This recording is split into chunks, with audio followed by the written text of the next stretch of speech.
সাইয়্যিদুল ইস্তিগফার, ক্ষমা চাওয়ার সবচেয়ে শ্রেষ্ঠ ভাষা আল্লাহুম্মা আনতা রব্বি।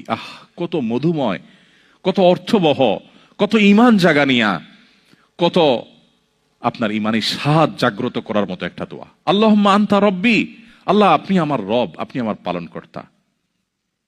আল্লাহুম্মা আনতা রব্বি লা ইলাহা ইল্লা আনতা, আপনি ছাড়া সত্যিকারের কোনো মাবুদ নেই। ওয়া আনা আবদুক ওয়া আনা আলা আহদিকা ওয়া ওয়া'দিকা মাস্তাতা'তু, আমি আপনার গোলাম, আপনার সঙ্গে আমার ওয়াদা রক্ষা করার আমি চেষ্টা করি, মাস্তাতা'তু, যতটুকু সম্ভব হয়। আউযু বিকা মিন শাররি মা সানাত, আল্লাহ যে অপকর্ম আমি করে ফেলেছি, যে গুনাহ আমি করে ফেলেছি, এই গুনাহের যে ক্ষতি, এটা থেকে আমি আপনার কাছে পানা চাই, আমাকে যেন জাহান্নাম গ্রাস না করে, এই গুনাহের ফলে দুনিয়া যেন আমার ক্ষতি না করে। আউযু বিকা মিন শাররি মা সানাত আবুউ লাকা বিনি'মাতিকা আলাই, আল্লাহ আপনি কত নেয়ামত দিয়েছেন আমাকে, কত মানুষ কত কষ্টে আছে, আমাকে কত সুন্দর লাইফ আপনি দিয়েছেন। ওয়া আবুউ লাকা বিযামবি, এত ভালো লাইফ দেওয়ার পরও আমি আপনার নাফরমানি করেছি, সেটাও আমি স্বীকার করি।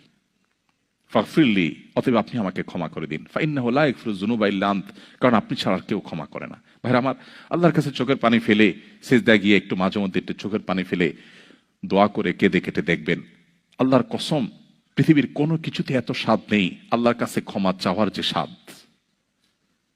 কারো কাছে ক্ষমা চাইলে ভালো লাগে না।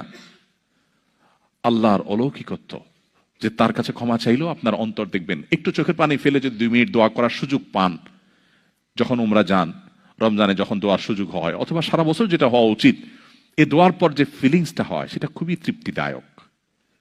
একটু চোখের পানি ফেলার পর, একটু দোয়া করার পর অসম্ভব ভালো লাগা কাজ করে, যেটা পৃথিবীতে অন্য কোথাও হয় না। কারোর ভয়ে কাঁদলে আপনার ভালো লাগবে না, বাট আল্লাহর ভয়ে কাঁদার পর আপনার ভালো লাগা কাজ করবে। সো এই প্র্যাকটিস আমাদের হওয়া উচিত নিয়মিত। আল্লাহ আমাদের তৌফিক দান করুন।